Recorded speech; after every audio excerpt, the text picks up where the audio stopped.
Finalement, la réunion de tous les enjeux a eu lieu ce lundi 12 août en Angola, précisément à Kazombo, siège du règne de la reine Nyakatolo.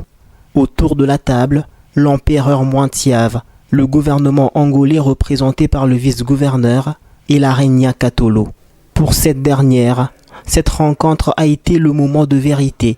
Dans sa gibecière, elle a apporté tous les documents authentiques lui reconnaissant la royauté. Voici mes documents.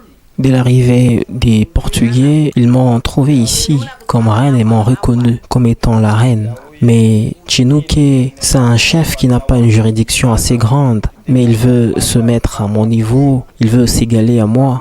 Et je crois qu'il est motivé que par la jalousie, parce que le gouvernement angolais m'offre une Land Cruiser et beaucoup d'autres présents.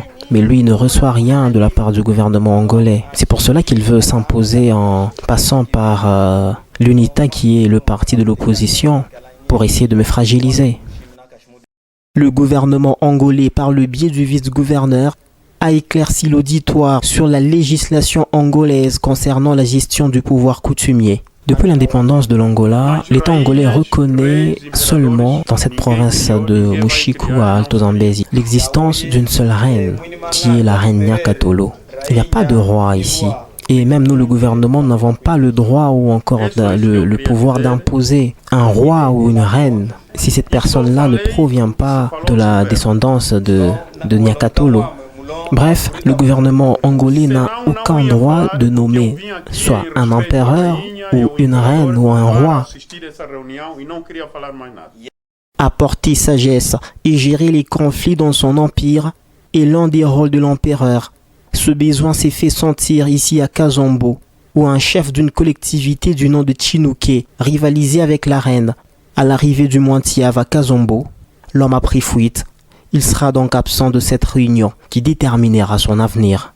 Je crois que le plus important, c'est ce qui a été dit par le vice-gouverneur. Déjà le fait que le gouvernement reconnaît la reine Nyakatolo comme étant la reine, c'est même ça le plus important. Et ce que je donnerais comme conseil à la reine Nyakatolo, c'est que quand le chien aboie, la caravane passe. Le plus important, c'est que tu es reconnu comme étant la reine par le gouvernement angolais. Et tout ce que les autres peuvent raconter derrière ton dos, ça n'a aucune importance. Enfin, le sourire a réapparu sur le visage de la reine Nyakatolo après cette tripartite. Rencontre réussie après plusieurs tentatives pendant plus de 5 ans.